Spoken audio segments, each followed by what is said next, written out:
What is up, everyone? Welcome back to another episode of the Burning Questions podcast here on Fantasy Football Scout, the show where we aim to answer all the burning questions, all the hot topics in the inland of FPL the day after the game week has ended, or the day of the last game for anyone who still has Wolves or Fulham players to play this evening.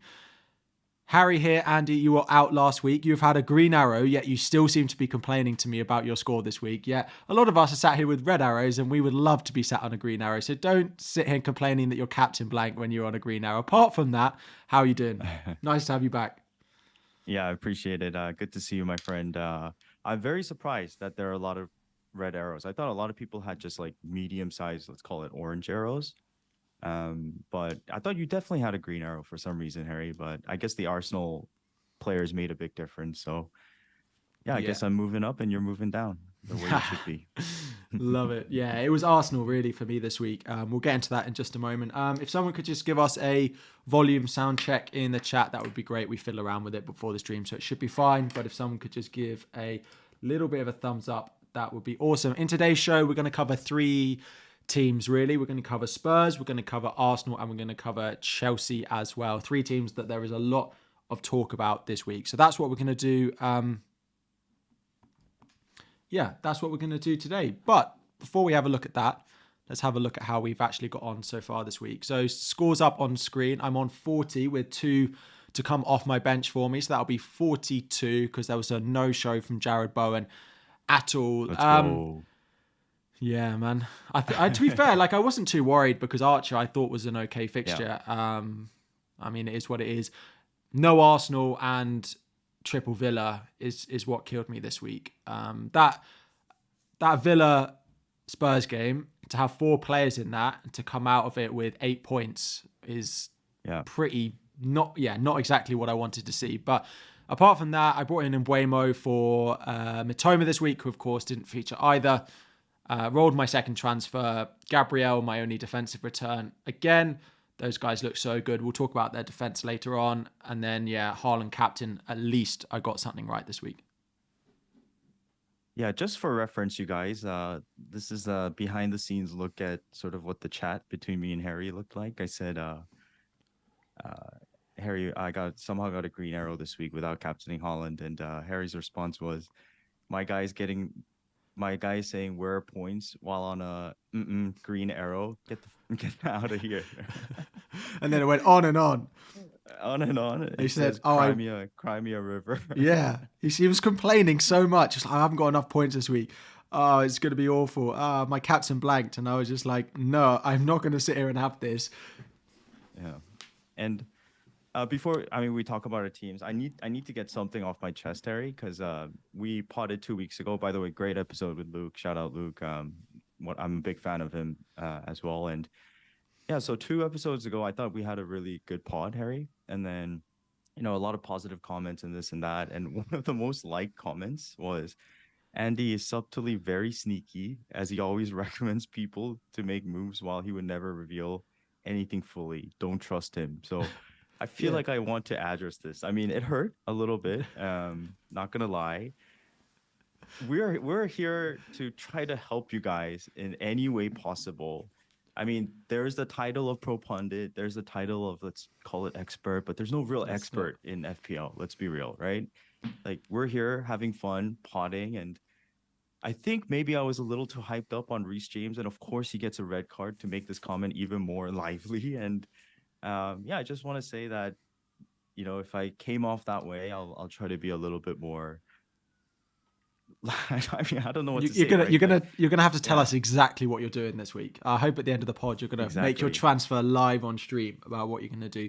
Reece James we spoke about the risk with Reece James, but the risk we never spoke about is him getting sent off, right? Which was never you can't have a risk like that on any player. So that was very unfortunate. But and also one of the things, Harry, is that we go live on Monday, and it's like there's so much time for us to marinate our thoughts and I don't know. Maybe. Of course, Reece James is a difficult pick, right? Of course, we knew the Saliba is much more of a safer pick, but yeah, definitely I'll try to be a little bit more, direct in my statements instead of saying hyping up a player and then obviously not going for him. But I was genuinely considering him, and I thought he played a good game previous to this game against Man City. So maybe I was hyping him up too much, but yeah. The only thing, the only good thing, the only not good thing for owners, but it's like when people talk about Mbuemo, he's got a blank. Like Reece James being not playing next week, you know that's effectively his rest, right? It's like Mbuemo, every player, Burmo, or whatever he pronounces his name by from that video on Twitter, which I still can't get right, and I still get slated for it. Anyway, him is that every player over Christmas is going to miss a game, probably. The chances of a player playing every single game between now and whatever it is, January the 5th, where their game week ends, the chances of every player playing that period of time is pretty slim. For someone like Burmo, where he's got a blank, you basically get it guaranteed that that's where he's going to get his rest. With Reece James playing game week 14, 15, 16, the chances of him playing all three of those games was pretty slim. The positive lens on this is that you now know which game he is going to miss, right? You're now pretty confident that he's going to play game week 15 and game week 16 as well. So there is a slight positive for it. Of course, if you own him, you've got -3 points. So, that's not a positive. But at least you're not going to get... I'd imagine he doesn't get benched for one of those other two games. So now you know which it is that, Gusto's likely to play this weekend if he's back fully fit for it. So, yeah. Nice.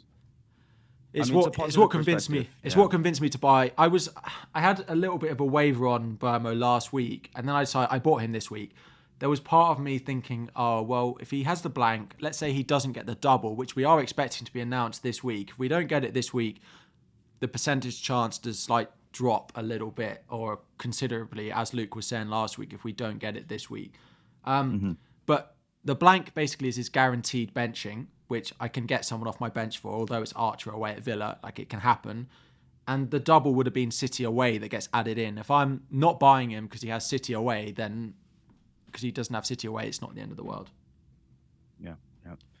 No, good perspective. And also, I guess the positive is that if, hopefully he starts 16, 17, where you really want Reece James to play. And before his red card, he was playing pretty solid on the right side, right?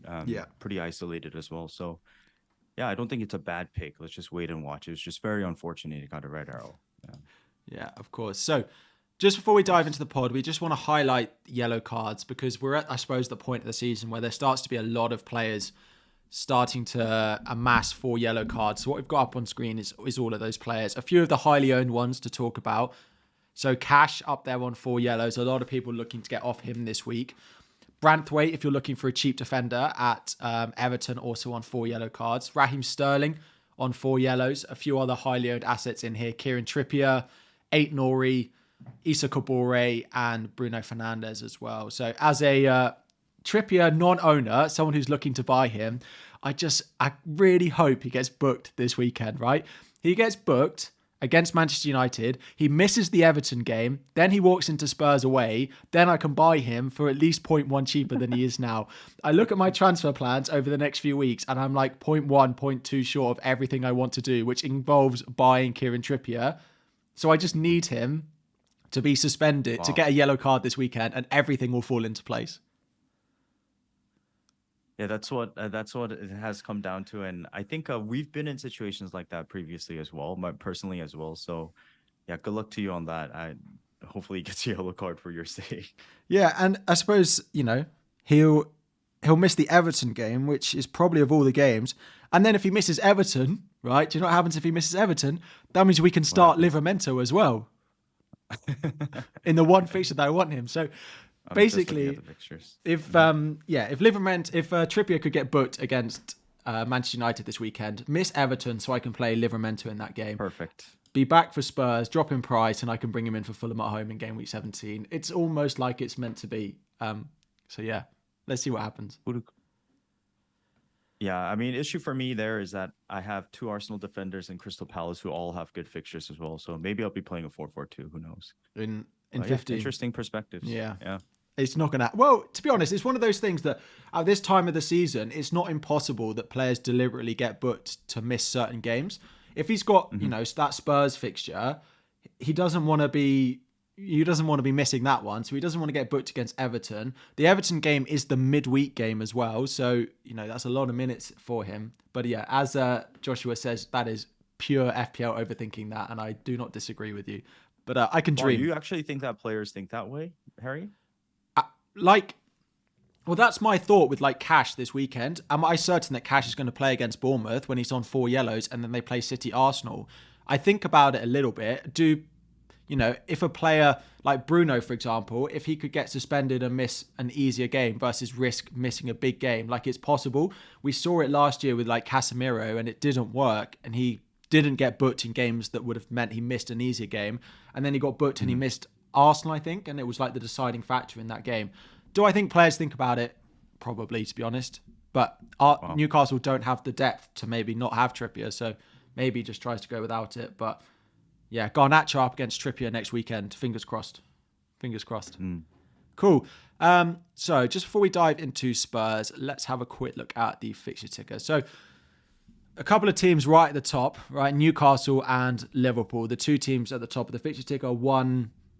Both of the ones we're either invested in or we're probably looking to have a little bit of investment in. Newcastle is an interesting one. We won't cover them today. There's been a lot of narrative over the international break, probably from myself included, that they've looked very tired. Then they came out and beat my team 4-1. It was pretty even until the second Newcastle goal went in, and then we fell apart a little bit. But they do have a nice run of fixtures, particularly from game week 17. The next three of United, Everton, Spurs, maybe not quite so straightforward. But I suppose the big thing for me on this is Villa, right at the bottom of this. Bournemouth this week, then City, Arsenal, Brentford, Sheffield United, and then you also have Spurs reasonably far down the ticker with City, Newcastle, and I suppose West Ham in their next three as well. But for me, Newcastle, Liverpool at the top, with Aston Villa at the bottom is the key takeaway that we've got here. Yep. I think pretty straightforward. I think the more important thing is not even how many home and away games, because there's some teams that stand out at home, some teams that stand out at away, and I was trying to see if there's an advantage there. But after looking at the popular teams, most teams have a fair mix of home and away games. So let's take that out of the equation, Harry. But the big thing is, fixture ticker in terms of congestion, especially with the Christmas period coming up. Yeah. Some of the key teams have very, very tight fixtures, and even teams like Chelsea, Tottenham that might not have Europe still have Conference Cup games in between around, I think 16, 17 plus. So everyone's very congested. There's going to be rotation. So the point about having players that are most likely to start, most likely to get as many minutes is very, very true. There's going to be a lot of rotation. Hence, the only one that sort of stood out to me was, is there a way to get a Man City second player in with blank 18 in mind? Great fixtures from 16 through 20, honestly, 16, 17, 19, 20 for Man City are great, but 18 in blank with Mbeumo in most of our teams, which is already 2. And then they also have great fixtures all the way to 24 with Newcastle, I think, in 21. So basically from 16 through 24, City have pretty solid fixtures. Issue is, Champions League, no rest time in between, and it's even hard to identify who to pick. So it's very unfortunate that we can't go for those players. I would recommend not to go for Man City players unless some, guys that stands out. But right now, I can't think of someone that stands out. Yeah, sorry. Just on that, I suppose I looked, and there's actually been a press conference with City today, and it's literally just happened. And De Bruyne has said, it's tweeted by the City account, Pep said he'd love to have De Bruyne back all season, but he has had surgery and is recovering well. The end of December or the new year will be a happy new year for everyone. So that implies that we're unlikely to see him for the Christmas period, but that game week 20 to 21 period. Because the reason I say that is, for me, the only real pick that I want at the moment, I would consider at the moment outside of Haaland, is Alvarez.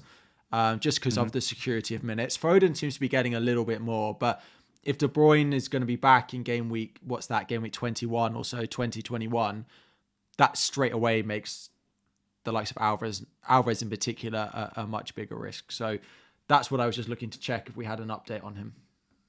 Yeah, but you're taking away the walk-in spot, right? And We'll get to it, but I feel like Watkins is undroppable at this moment. They're top 4 in the league. I tweeted this yesterday that I feels like selling Watkins feels like over management. Since Emre took over, no player in the Premier League has more attacking returns apart from Salah and Haaland than Watkins. The 2 difficult games they've got are City and Arsenal. Like, they're both at home. They're so good at home. And then it's a nice run of fixtures again. For me, I think it's possible that I play 3-5-2 for the foreseeable future and I just leave Haaland and Watkins there. Especially over Christmas, where you look at Darwin, you look at Alvarez, you look at Isak, who people are mentioning in the chat, and I'm just not certain that they play the minutes. Isak's an interesting one. And we will talk about the 3 teams we've got, but I suppose there is a lot of talk about Isak as an option. Before we go on to Spurs, how do you feel about him? Because Callum Wilson is likely to miss pretty much the rest of the year. He's out until about Christmas time. So he might, because the game weeks come so quickly, if he misses, I think it's 18, he could easily miss 19, 20, for example. How do you feel about Isak? If they play 3 times a week, do you think he'll be thrown into all 3? He does not have a great injury record at the moment at Newcastle, but I can understand why people would want him as a 3rd striker or a 2nd striker. Yeah, fair. So a couple things to this. First of all is, as you mentioned, 3-5-2. One of the reasons why 3-5-2 is going to be very popular with people, especially for people who wildcarded late with less funds, Harry, is that Cole Palmer obviously becomes a exceptional option come game week 16. And a lot of us are going to want him just because of what he enables. He's like the elite enabler in our FPL teams, right? So then what happens is that you can have Saka, Son, Salah, Haaland. Hard to get Trippier unless you drop Son. And then you have to drop Watkins in order to fund Isak once again, right? So you could get Alvarez, you could get Isak for the likes of Watkins. But 2 things to this. First of all, Watkins, I feel like, is just season keeper in the sense that let's forget about fixture proof. Let's forget about just like, him. Basically, I feel like you just need to keep holding on to him. And you might get the haul here and there, but you'll certainly tick along and get the points. Whether it be every game week or every other game week, I'm not sure. But I had him from game week 1, dropped him, game week 4 or 5, I think. And if you had kept him till now, he'd be one of the highest scoring players in FPL, right? So it's just hard for me to see me drop Watkins right now. Like, again, the time might come where I feel like there's a potential upside move to move him to Isak, as you mentioned. Wilson being out allows for, I would love to have a Newcastle attacker, and I would love to have a direct player like Isak. And shout out to FPL Lost, who talked to me all week about bringing Isak in last minute. He brought Solanke in, and obviously that hurt him. But yeah, I'm not opposed to it. You just need to know who you're going up against, and it's going to be up against a high EO Watkins, most likely. In this congestion period where we just mentioned, it's important to try to identify the 80-90 minute players that start every game week. If you were buying one now, would you buy Isak or Solanke and save the money? Because you just know that Solanke's going to play like 90 every game between now and New Year. That's my concern with Isak. Yeah. It's just the minutes.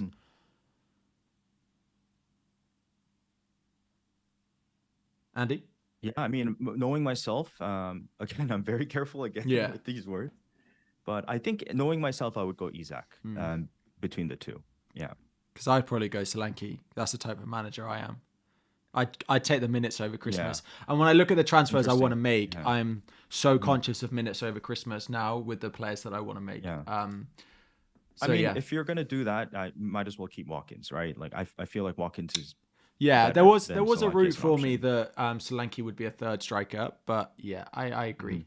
But I don't dislike Solanke. Like, for them to score 3 times and him getting nothing at the weekend is... that's a whole nother conversation about having an 8th attacker, I feel like, and we can pretty much argue for both sides, right? I feel like it's unnecessary unless there's really good rotation between like 2 or 3 players. Yeah.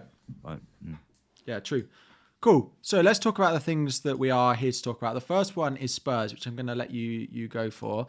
First up, we've got the number of offsides. And I feel like this needs to be covered because the amount of different narratives we've got from the weekend about how much Son has been caught offside in that game. Like, I say it sort of tongue in cheek, but it's interesting that the community are saying the fact that he was caught offside so much makes him a good pick, right?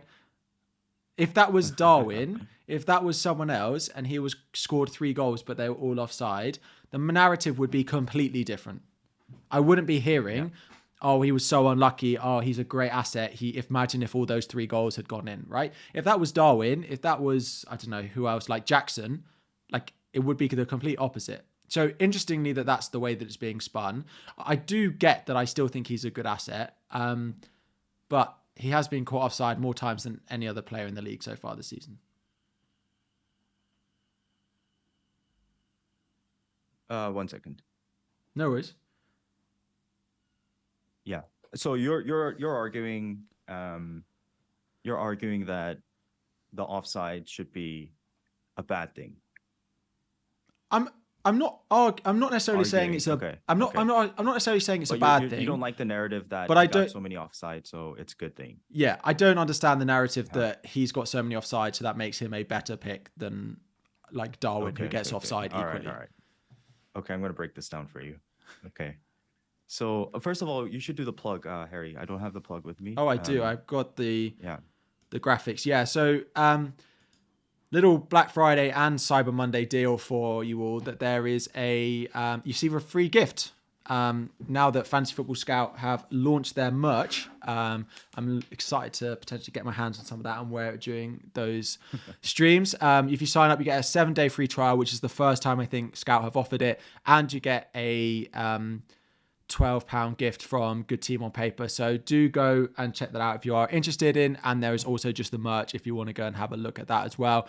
Some of it Fantasy Football Scout branded, some of it more FPL branded as well. So do go and check that out. And if you haven't liked and subscribed to the streams, then please make sure you go and do both of those as well. Yeah, nice. Okay, so before we talk about the offside stuff, I get both sides of the argument, right? I think some of the narrative was, as you mentioned, because he got so many offsides, like it was a good thing. And then, Villa fans were saying, like, we're just that good at making the offside trap, and he got caught. And this chart above shows Son having the most offsides, right, in the league this season. So we'll get to that. But first of all, let's talk about this game, right? 2.34 XG for Tottenham, 1.86 XG for Villa. I think for FPL owners with multiple players in this game, we feel very, very unfortunate, very unlucky for cash / Diaby owners who got subbed off at halftime, such as yourself, Harry. Yeah, pain. And, very pain. Yeah, so very, very frustrating as a Sun captainer and my fellow Sun captainers, right? I thought it was a big opportunity to gain some rank. Kulu missed a very early sitter that Sun passed to him. I think Brian Hill works really, really hard, but just lacks composure. Bentancur, Lo Celso filled in perfectly for the Madison role until Bentancur got wiped out. Udogi almost played like a second striker. Porro was excellent. I think a lot of people are interested in bringing Porro for his attacking potential. By the way, Spurs at home are a above average. This is by FPL MF Doom, above average attacking team, but below average defensive team at home. So make of it what you will with their wing backs, right? I thought Ben Davis was pretty good this game. Played some good long balls over the Villa, tight squeeze in the midfield, and it was very fun, right? And Villa, we've talked about how they play multiple times throughout the pods, but essentially they're just play very standard plays in many ways. It's not like super unique football, but they play with such high quality and they just do what they do really, really well, right? If you know what I mean. And what's alarming for me as a Sun fan and for Spurs fans in general is that's 3 losses in a row. Yep. And all 3 losses are in the same way, Harry. Early goal versus Kulu, early goal for Kulu versus Chelsea, and then they lost to you, right? To you guys. Yep. They were winning against Wolves and then lost 2-1 in the last 10 minutes of the game. Same thing happened here. First goal, and then they obviously lost 2-1, right? So this is what happens when you play a high press attacking football. And then as the time goes by, your cardio gets weak, concentration lacks, and you allow the goals to happen. And that's exactly the same patterns you've been seeing. So if you're going to play a high attacking football, you better bring the results, right? That like you can be as exciting as possible, but if you don't bring the results, it doesn't mean anything. And it's really unfortunate because they've got red cards, a bunch of injuries. They have plenty of attackers, plenty of wing backs. They just don't have the midfield or the center backs. Yeah. And when you play that attacking football that Ainge plays, you need Van de Ven, you need Romero to. Andy, one sec. Sorry, there's someone at my door. Keep talking about Spurs while I go and answer it. Take your time. Take your time. We can continue after you're back. So chat, let's how are you guys doing?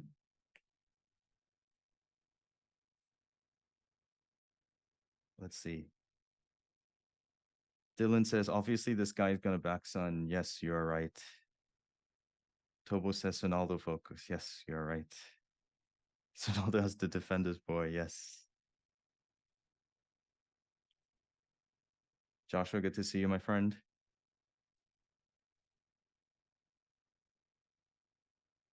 There's a buzzing noise?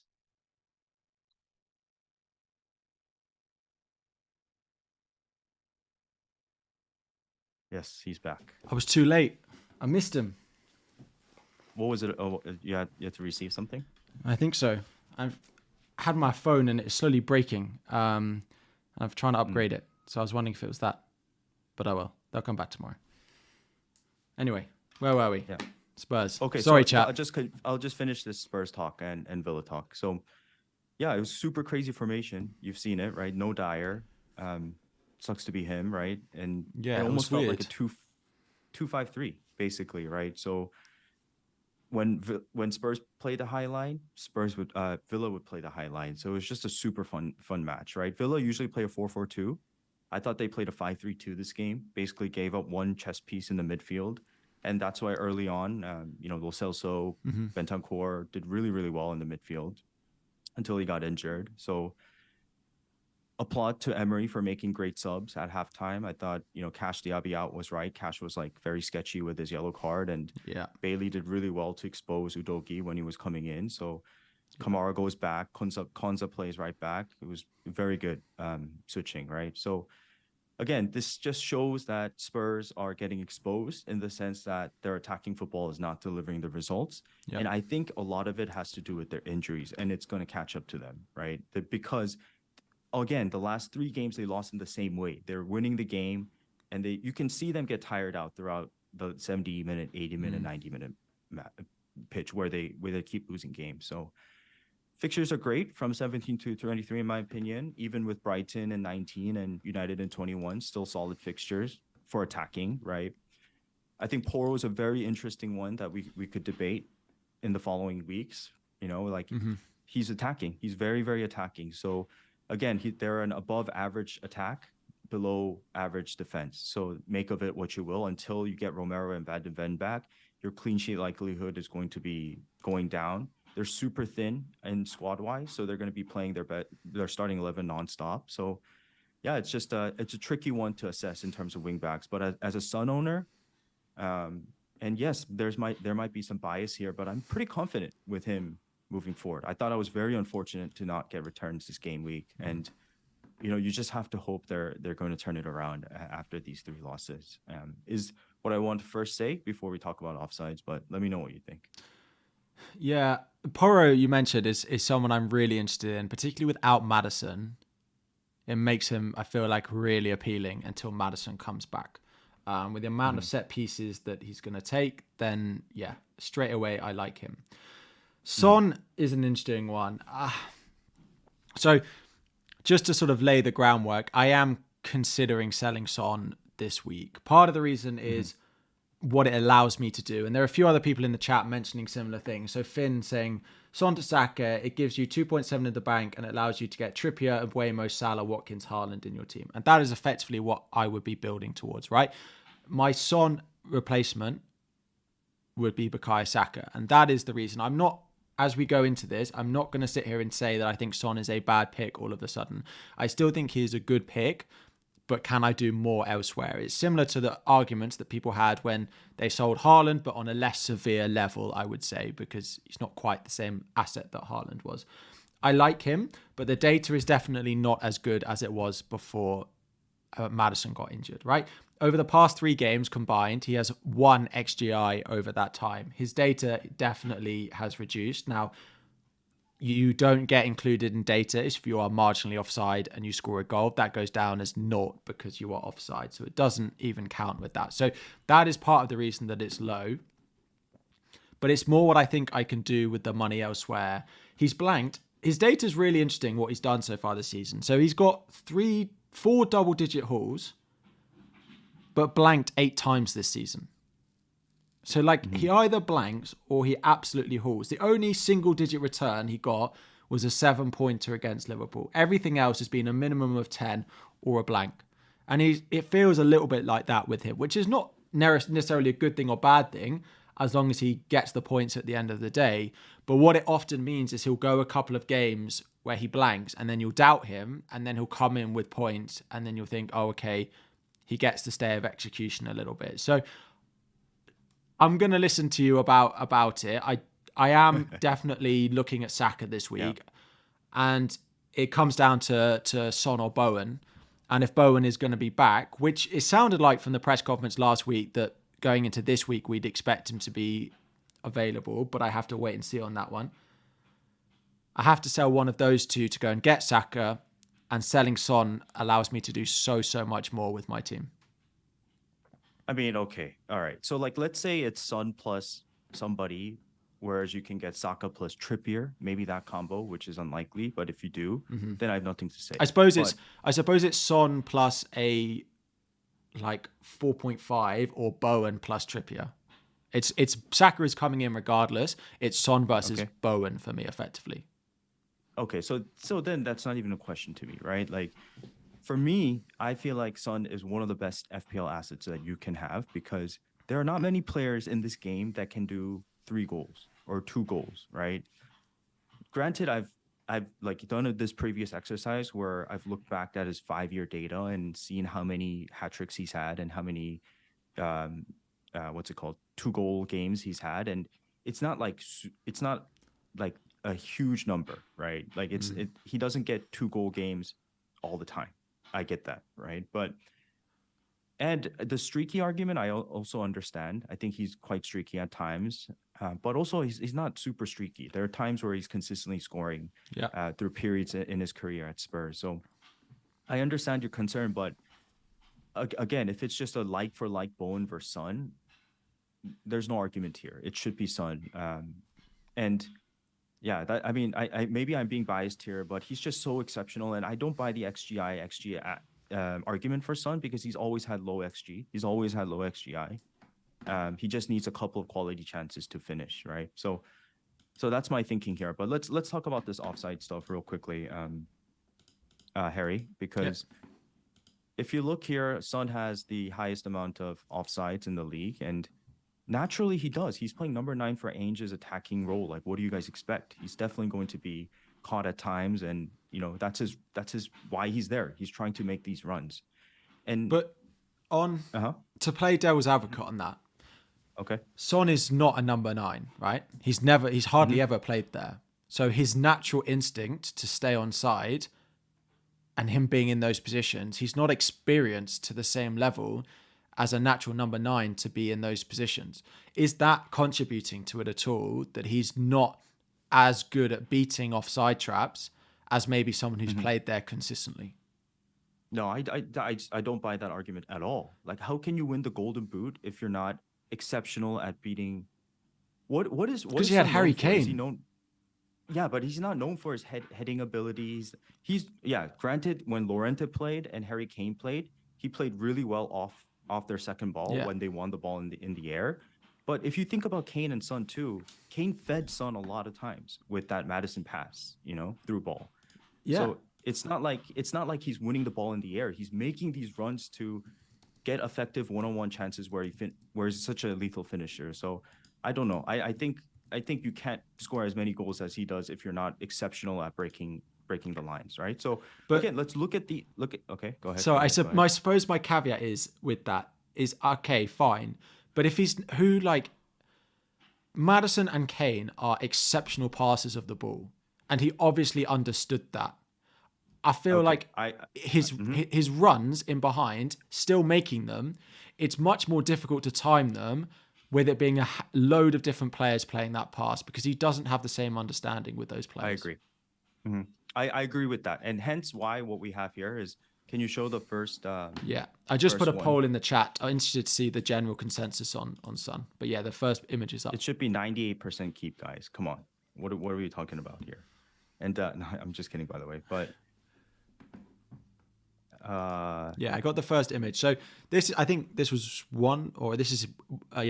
just a still of one of his offsides from the game. Okay, so let me explain what's going on here, right? And this also makes your argument true about he doesn't get the exceptional pass that. But by the way, Lo Celso and Bentancur were making great passes, you know? And so which one do you have? Do you have the one with the circle or non-circle? Non-circle first. Okay. So look at this. This is if you watch the game yesterday, this is when Son had a one-on-one chance and he finished it in the right, I think, side net, right? It was a very good finish that we know him for. Yeah. So this is him beating the offside trap, okay? So you can see he's a little bit ahead of the Villa 2 defenders, but he moves in and then moves right back out. So he gets back onside and then goes back to beat the line. And if you ever have a chance to replay this, why he gets caught offside is because of Højbjerg. As you mentioned, it's not Maddison, right? Højbjerg, all he had to do is make a one-touch pass to get Son right timing to beat the offside. But Højbjerg takes a touch and then he passes, so the timing is missed by like 0.02 seconds, you know? Yeah. So this is like, so if you're gonna argue like, oh, Villa played such a great offside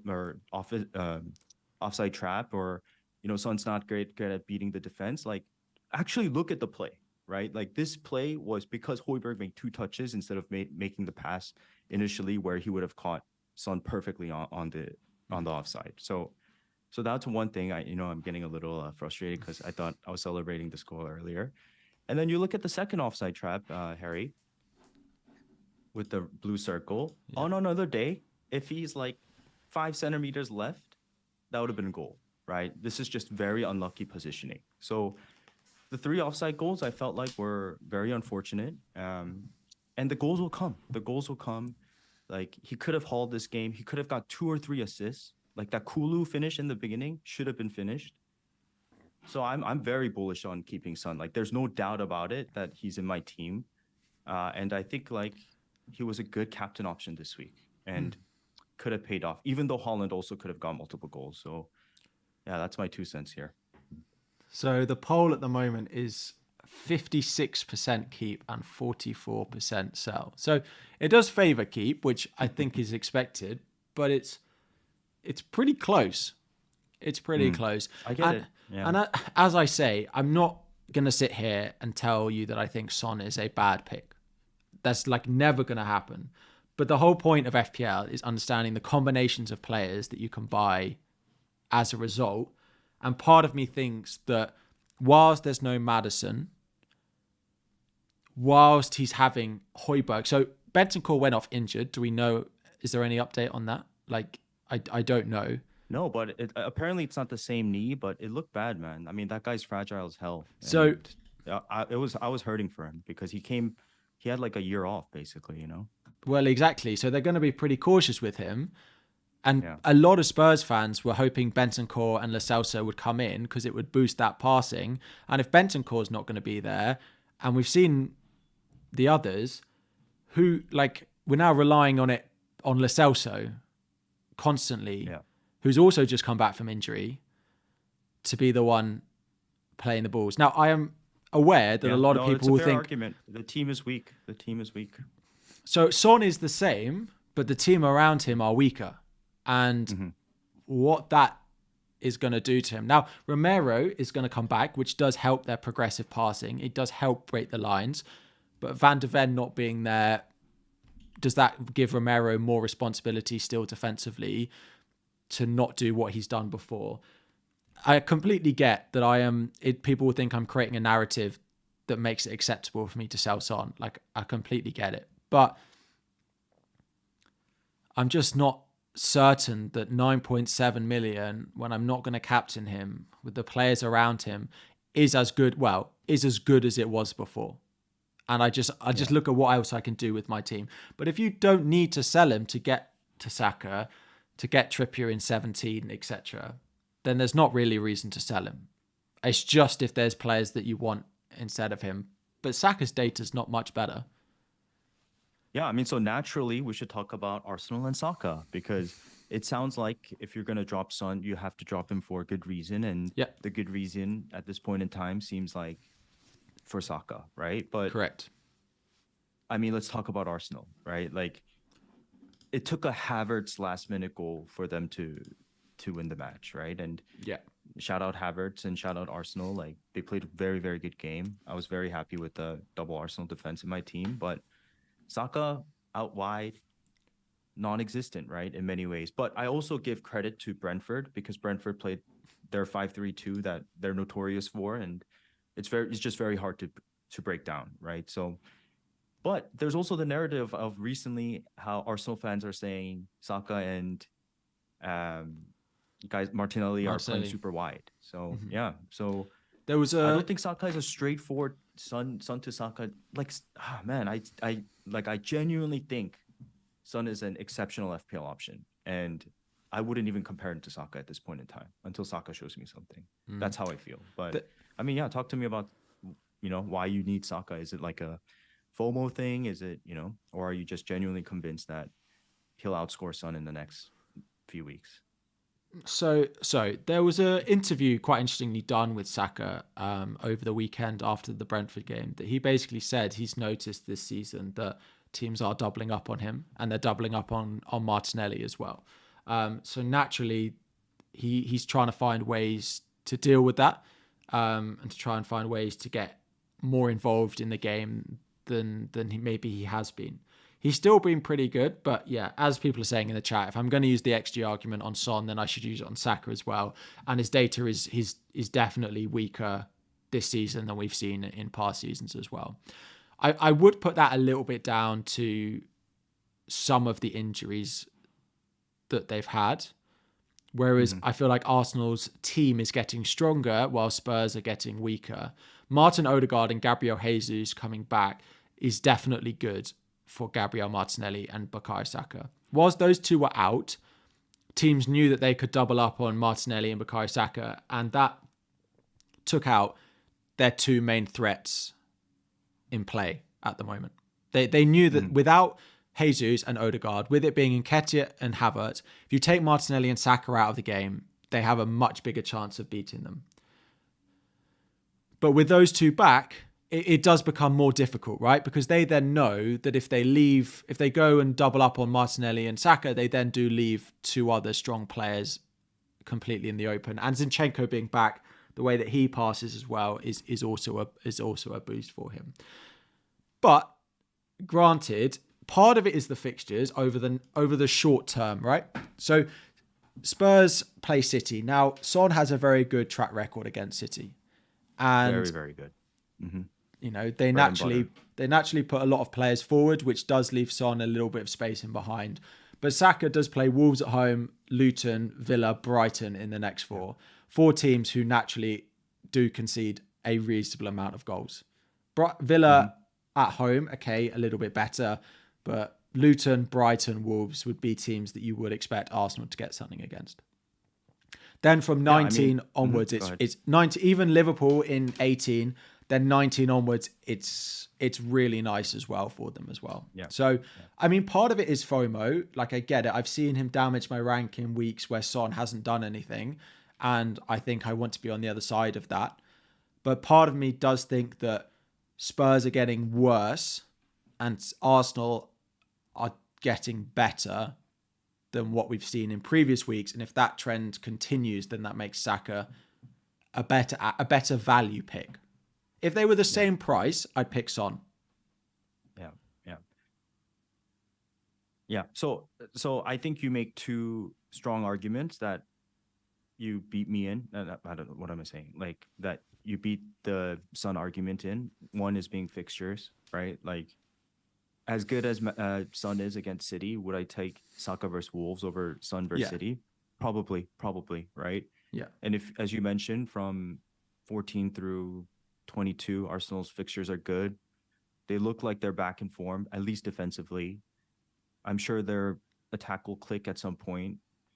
They do have a congestion period, by the way. So, but it's not like Saka gets rested, so he's minute safe as but well. if they win on Thursday, they win on Wednesday, they top their group so in there's the Champions League. potential rest there. So there's a potential rest in the final game. Yeah. So you make very, very strong arguments that I can't argue against, especially the point I missed is that the team is getting back to good shape, whereas there's so many key players missing in Spurs: Bissouma, Van de Ven, Madison, three of the most important players in that spine, right? So yeah, I mean, if you think that way, then yeah, I guess Saka makes sense. But I think all of this can be argued easily by saying that Son is just an exceptional asset that's way better than Saka at this point in time, in my opinion, right? And regardless of all these like not narratives, but facts that you just presented, I just think that he can haul in any game. And I just don't see that with Saka right now. Is the honest truth, and why I'm going to keep him. But it's also easy for me to say because I have both players, right? Yeah. So it's tough. It's tough that you have to sell one of Bowen or Son, because Bowen is also a good asset. And also it's the money, right? You'll be 0.0 if you sell Son. So that's it. Tough one. Like, I look at your team, and like your team is where I would go if I sold Bowen, right? It's pretty much the same. The question will be for you is if there's a week that you decide you want Kieran Trippier back. Because I'm sort of a transfer behind you at the moment. So if I sell Bowen now and I keep Saka, I get Saka and I keep Son, at some point we might want Trippier back. And to get him, you'll have to make a sacrifice somewhere in your team, which is Saka, Son, or Watkins probably. It's one of those three. So it's the same sort of debate. I'm having it with myself at the moment. You'll have it yourself in game week 17 or so when Trippier's fixtures turn again. Interesting. Yeah. I haven't thought that far, to be honest. I haven't even considered bringing Trippier in because it's surgery to do that, Well, exactly. So I'm kind of at the point that if I say, okay, well, I'm going to sell Bowen, that's committing that I don't want Trippier, because if I understand that I want Trippier, the next three for Spurs are City, West Ham, Newcastle. If I'm going to go without Son, I don't want him for these three. If I'm going to sell him when it gets to game week 17, when he has Forest, Everton, Brighton, Bournemouth, I'm not going to want to do it then, am I? So if I want to try and get a little bit ahead of the curve, it's selling him now. Of course, he does have the Asia Cup, but that's not until game week 21. And it's possible that the people going to the Asia Cup and the African Cup of Nations, if their teams go out in the group stage, it's possible that they only miss one game week of FPL. Yeah, but they'll go all the way. through. Like we'll go at least to the. No, I'm not being funny here. Like, you know what's crazy, Harry, is that so there's 4 Asian teams that represent the World Cup, and I don't think we've missed a World Cup in the last 20-30 years. Our team is literally, obviously not England standards, right? But we're in a golden era. Japan too, they have an amazing team right now, and we have not won the Asian Cup before, like in 50 plus years. So Son has been talking about this for the past year. Like he wants to win a trophy, right? And he sees this as a big opportunity. So we're gonna go all out for this Asian Cup. So I guarantee we'll at least make it to the semifinals. Is my thinking. Which makes so 3 weeks gone. So that means we sell him when 21 comes around, right? Definitely. Yeah, definitely. I mean, it's a long way away, and it's probably not what. It's not really something that should impact your decision. As people say, game week 18 is something that should be put into consideration. He has Everton at home, right? So he's a captaincy option in that week. If I don't own him, I'll probably captain Watkins, who has Sheffield United at home, right? It's still a good fixture, but it's one of those two that you'll want to captain. And if I don't have Son, it will be a massive threat to my rank that week. So that's the other thing that you have to consider if you go without Son. Like, people shouldn't be selling both Watkins and Son, right? You need one of them for 18. You need someone to captain in that week. It's close. You don't think it's close? Yeah. I think it's close. I think if I take a seat back and listen to what you're saying and imagine I didn't have Saka, yeah, definitely. Definitely, I understand your dilemma and why you're thinking this way. And the next three fixtures on paper are not that great for Tottenham, so I get it. And just want to clarify once again, like, I'm not trying to sell Son to anybody. Like, this one I genuinely believe in, right? Like, I'm not gonna sell him, right? I captained him this week. What else do you want me to, say? Like, I really believe in this player no matter what, and I'm happy to play against Man City. Caveat again is that I do have Saka, whereas Harry doesn't. So so I get it. Yeah, that was fun. Yeah. So that's the attack. But I feel like we need to talk about their defense, which I'm also very interested in. This is Arsenal, of course. So what we've got on screen now is just team XG and team XG conceded so far this season. So on the left-hand side, the teams at the top of the best, and the list on the right-hand side, the teams at the bottom of the best. So teams on the left, you do see Arsenal fit, I think they're 10th or 9th for XG so far this season. So naturally, their attack is worse than we've seen in previous seasons. But what is there again this season is their defense. They have the lowest XG conceded so far this season. And when we talk about fixtures with the likes of Saka, their fixtures defensively are also really nice. They have an XG conceded every 127 minutes so far this season. That is crazy. That's less than one a game. That's like 0.7 XG conceded a game. Second behind Arsenal, right? Yeah, this is Arsenal. Second behind Man City, and they're the only two teams with less than 1 XG conceded so far this season. You have double up. You have the double up already, so you're in a great position, and I want it. I want it really bad, and I don't quite know where I go with it. It's either Saliba probably, or it's David Raya. 4.9 million for the Arsenal goalkeeper. I just look at it and I think, Okay. Great. This is good. I wanted to talk to you about this. Yeah. I really like the idea of setting and forgetting on Raya. The other reason that I might go Raya is that I look at some of the other defenders that I want to own in the likes of Porro and Trippier. They have attacking threat that Saliba doesn't have. Yes, he scored the other week, right? But naturally, Trippier and Porro have more attacking data than the Arsenal defenders, which is why I actually think 4.9 million for the Arsenal goalkeeper, it just feels so good. And I'm so fed up with Areola already. Yeah. So just to finalize the Spurs talk, HYNDE, Hind, shout out Hind, makes a very good point. I believe in Son, but not the Spurs with all the injuries. I think that's a very, very good summary of even how I feel it right now, right? So while we're talking about Arsenal defense, I think it's a very good argument you made about Raya, or a very interesting potential FPL option, right? And the reason being is that, yes, I'm doubled up on Gabriel and Saliba. I feel like Saliba is pretty locked. Yeah.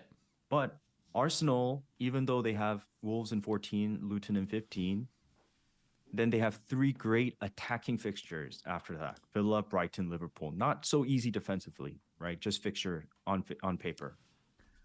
But from game week 14 to 16, and they have Champions League, I believe it's today or tomorrow.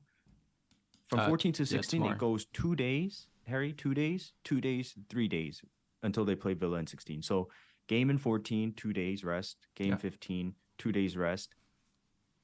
2 days rest this week to 14, 2 days rest to 15, 3 days rest until Villa in 16. So it is very tight. And I'm scared that Gabriel's going to get rotated, right? Or there's a big chance that he gets rotated. So that's something I have to deal with when the time comes. But Ramsdale, that could have been his last Premier League match of the season, right? Yeah. That was a sketchy game for him. Yeah. And it's not a good thing when your teammates come to you and hug you and, at the end of the game and make you feel good, because it's a good thing to see as a team chemistry thing. But, it just also goes to show that he had a very anxiety, high stress game. And I think Raya is, pretty much locked as the first choice. So I don't mind the Raya plus Saliba combo at all, especially with their keepers not being able to deliver any clean sheets. So, yeah, interesting play. Yeah. Sorry, I'm just trying to understand. So, but I know you say they're good attacking fixtures, right? But we said the same about Brentford.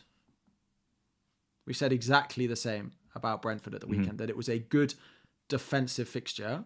It was a good attacking fixture, but not a good defensive fixture. But if you look, defensively brilliant. they were defensively brilliant. If you look at, so Brentford put up like 1.4 XG in that game. Half of that was the Mbeumo chance that was saved off the line. That was a 0.7 XG chance. So literally half of that comes because Ramsdale gives it straight, does whatever he does, and they get that massive chance. So if in that game that hasn't happened and they put up 0.7 XG in this game again, we are, I don't know who to buy in the attack that I'd ever want a double up right now with the amount of midfielders that we've got in the game. And I just feel like looking at the defenders that I've got, I feel like David Raya makes me feel safe and comfortable. Whereas it's I like it. Yeah, I don't mind it. So in my goalkeeper, I'm pretty certain that at some point over the next few weeks, I'm going to make a goalkeeper change. Wow. But because I just watch West Ham, and there's just no way that I'm sitting with that for the rest of the season. So there's two options that I have.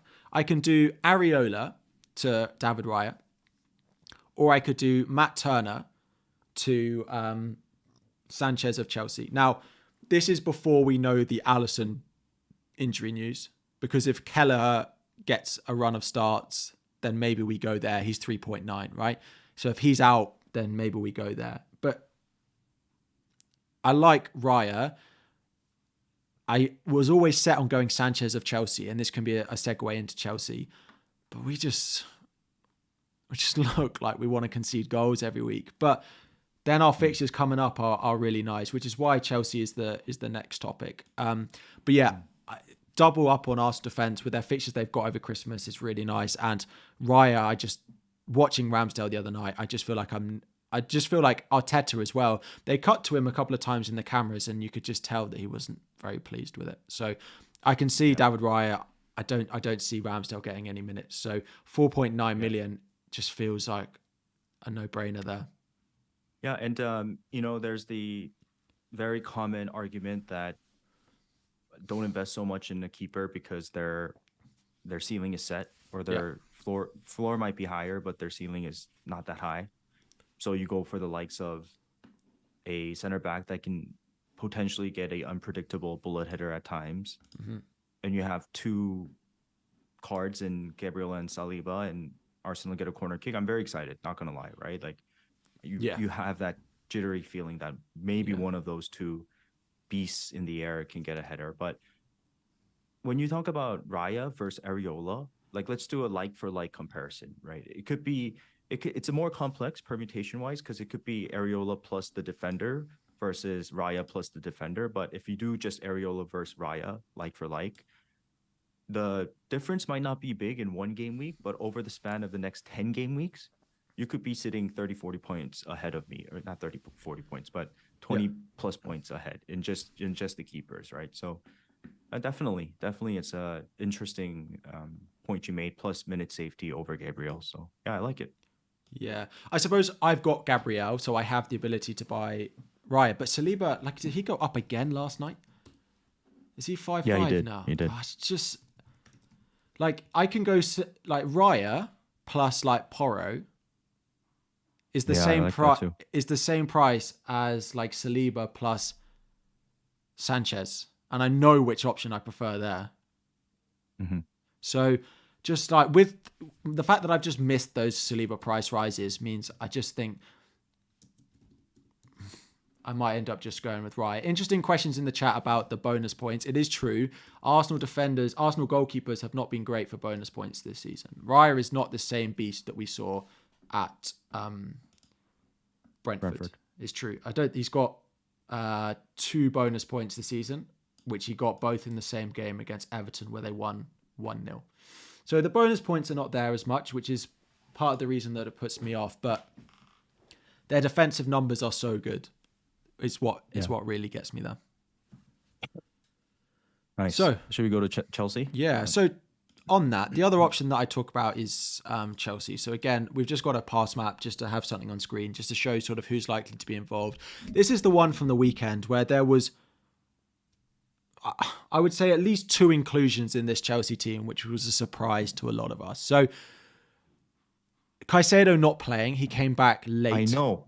I was going to mention that. Yeah. Why did he not play? So apparently he only returned to the squad on, he got back from international duty on like Friday. So he didn't think he was ready. He didn't think he wanted to play him. That's the only reason. That's what Poch said?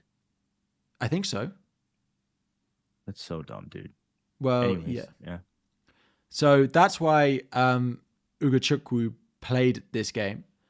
The other one was Badiashile coming in out of absolutely nowhere, returning from injury and being thrown in against Newcastle, was also a bizarre choice. With how good Disasi has been, to play Cucurella and Badiashile on the same side together. Kieran Trippier put 16 crosses in that game. 16. Yeah. There was. I feel like I'm a big fan of Poch, but I feel like he got that wrong. When I watched Wolves... He got it wrong. When I watched Wolves play against Newcastle 2 weeks ago, they doubled up on Trippier and they did a fantastic job at it. They put Aït-Nouri out there with a left back or left centre back as well, and they always had a man on him. We did not, and it cost us. Trippier wasn't directly involved, but it just gave them so much creative space on that side. So I don't massively think that this game is something to worry about as a Chelsea fan and someone who's looking to buy into them. But it was interesting to see what he did in this game, and I do think he mismanaged this game. I do expect Disasi to come back in, and I think there's a very good chance that Colwill comes back in. Cucurella is suspended now, so Colwill will play left back at the weekend, but I expect Disasi to come back in as well. So I do think we'll be looking better defensively. That said, I don't think I'd buy any of the back four at the moment, just because we have so many options, and we've seen him do it here, where he just suddenly plays someone else, that I am a little bit concerned. Like, I was really looking at Colwill, but for Cucurella to play this game with Colwill being on the bench does concern me a little bit. When they play 3 times a week, I think all 4 of them are a risk. Yeah. Which is why I end up with Sanchez. And a few people in the chat Pete's talking about it as well. Sanchez at 4.6 million with the Chelsea fixtures is the only reason that I wouldn't buy David Raya, is if I go Sanchez instead. Yeah. Because the Chelsea fixtures from like 16 onwards are so good. Their XGC is top 5 in the league, Harry? Chelsea? Yeah. Let me check. XG conceded. Yeah, 5th. Yeah, pretty good. Yeah. And with the fixtures that you see, like Everton, Sheffield United, Wolves, Palace, Luton, Fulham, Liverpool, Wolves, Palace again. Yeah. Until the 10th of February. Yeah. I think you make a few very good points there. I like the fact that you stated 16 crosses from Trippier, but it's not even just the crosses that Trippier does. Yeah. I think Newcastle and Chelsea play in a similar way, but the difference in quality was seen. First of all, Chelsea can't be going from a beautiful game versus Man City 4-4 and then doing this, right? Yeah. Like, to be back at they just won you guys just won the Champions League a couple of years ago, right? And, you know, like, to go back to the Man City top team in the league levels, you got to be making results week in and week out. And you can get some losses here and there, but you can't be going from that game to this Newcastle game. The difference in quality was seen, right? What I mean by they play a similar way is that what Trippier does is not just the crossing, but he'll play like a long ball to Joelinton and Isak up top, and then Gordon, Almiron, Bruno, all those guys will squeeze and pressure in and try to win the second ball off the head, right? I think Chelsea also do a similar way where they try to feed Jackson and you know, try to win that second ball with Enzo and this and that, right? And the reason being is both managers want to win the ball in the opponent's side, whereas some people want to build up, blah, blah, blah. Yeah. I think both managers want to try to win the ball in the opponent's side is a general pattern I've seen from Poch. Same thing that he did with the desk lineup with Dele, Eriksen, Kane, and Son, right? So why I was very astounded that Caicedo didn't start because Enzo Gallagher were fine, but I can't pronounce this name. Ugo Chukwa was just not good enough. And Bruno, Gordon, and Lewis were just winning that midfield battle. And Caicedo was needed, and you can see that in the second half. So, yeah, it was a big difference in quality between both teams. As you mentioned, maybe it's not the right time to jump on James. I still think he's a good option. Like he was fine on the right side until he got the red card.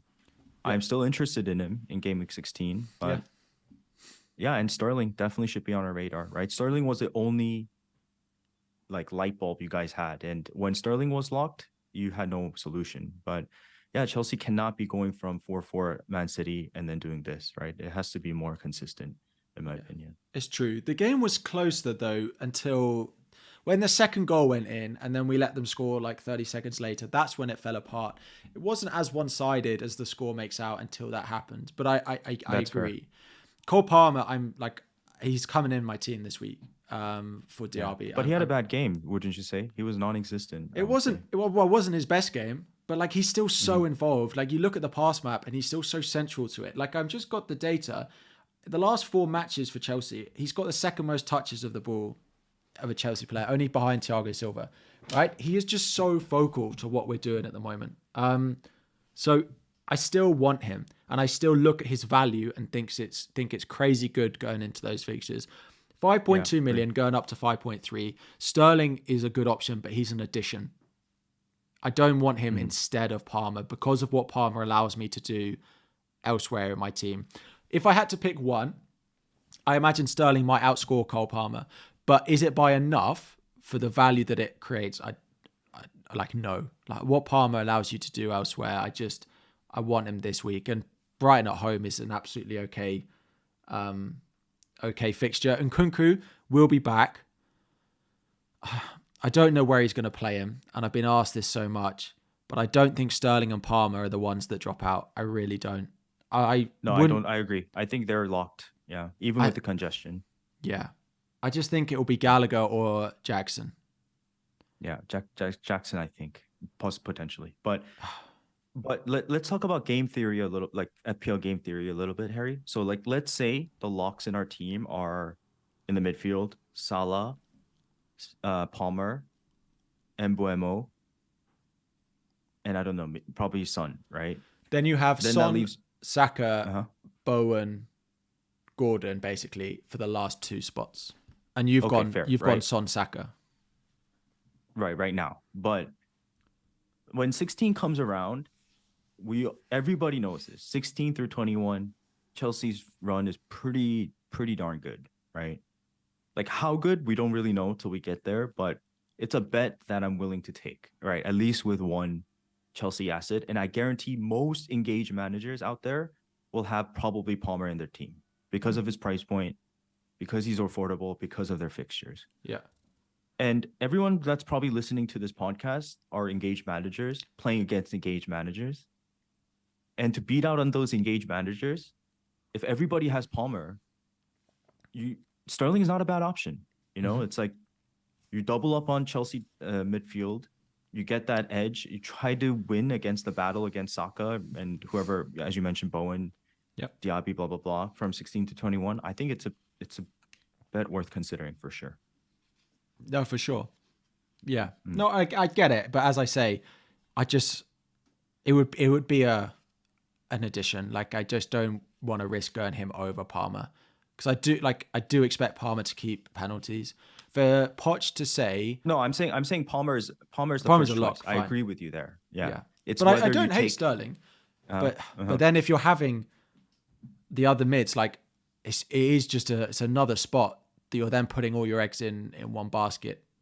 But like for you'd have to sell one of. Like I would sell Saka to get him. That would be the only way I could get Sterling because there's no way I'm dropping Son. There's no way I'm dropping Salah. There's no way I'm dropping Mbuemo for his price point. Yeah. I'm keeping Palmer. I got him in Game Week 10. So the only option is to sell Saka, and I don't hate it, right? Like, I'm not saying I'm going to do it. I'm just saying by the time 16 rolls around, and there's a lot of caveats here, right? I don't like how they went from, again, Man City to this game and the ups and downs. But you just mentioned the two locks in the team are Sterling and Palmer, and Sterling had a good game again, right? Like Sterling was the one that was not only his free kick, but the one that was most direct, and he's in that form, that confidence that we know him to be in. I mean, a couple seasons ago, he was scoring a ridiculous amount of goals in the Premier League, right? So I don't hate it at all. I think people who double up on Chelsea mid, fair play. Cool. So the best way to summarize this is then looking at our teams and working out what we've just spoken about means for our teams. So we've got our lineups for next week up on screen. You have 1 or 2 transfers, and you go first. Okay, so I have Areola in goal, Gehi, Gabriel, Saliba. Midfield is Mbuemo, Son, Saka, Palmer, Salah. Up top, Watkins and Holland. Defense, Livramento, Archer, and Taylor. 1 free transfer, 0.0 in the bank. So kind of scary that I have no money in the bank. So I think I'm going to roll. But no idea who to captain. Right now it's on Holland. But yeah, most likely to stay on Holland. Okay. Are you going to roll? I think so, right? Like, do you see any particular moves here? No. I'm not like... I said it a few weeks ago, and I said it again this week, that I don't love the Palace defense.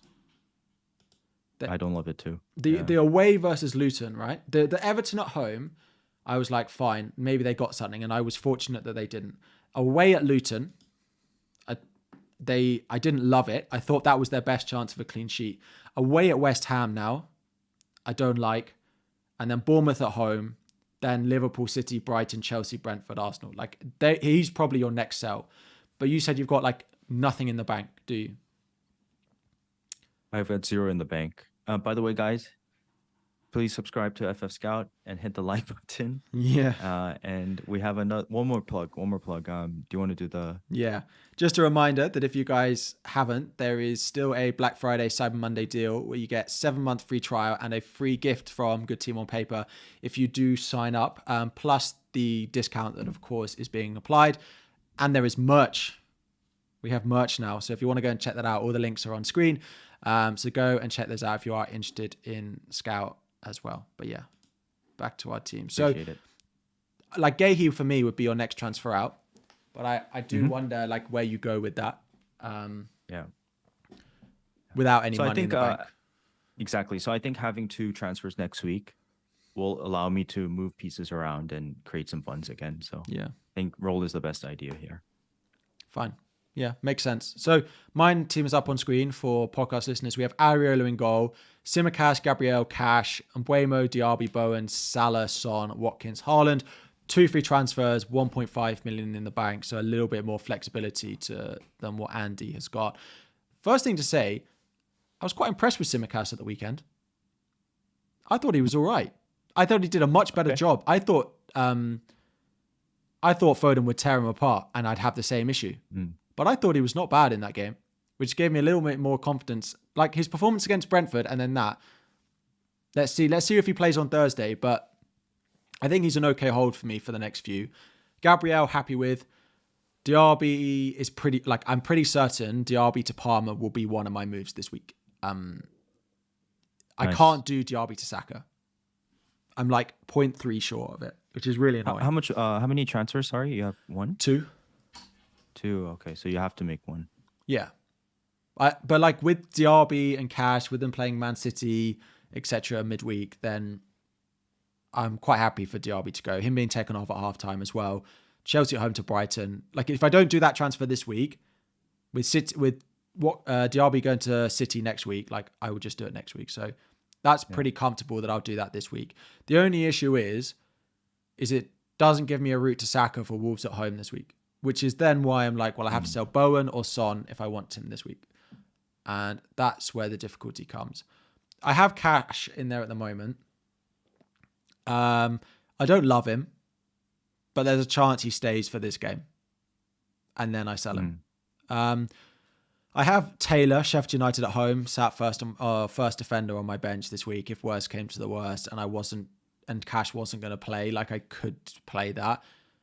Like, I don't think it's any worse. Like, people will be starting Palace defenders this week. I don't think it's any worse than that. Like, Burnley are pretty shook defensively, but yeah, I don't think it's the worst in the world because Sheffield United are not great as well. So my plan is midfield this week. Then I can turn my attention to fixing my goalkeeper and my defense from next week. So Diaby to Palmer, and then one of Bowen or Son to Saka will be my 2 moves this week. I'm pretty sure of that.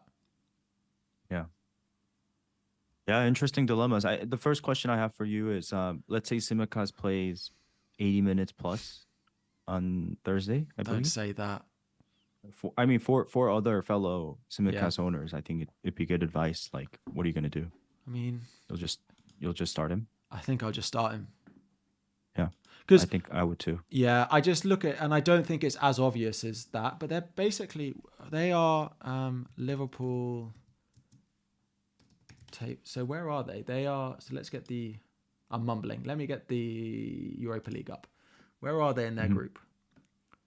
So they're 2 points ahead of Toulouse.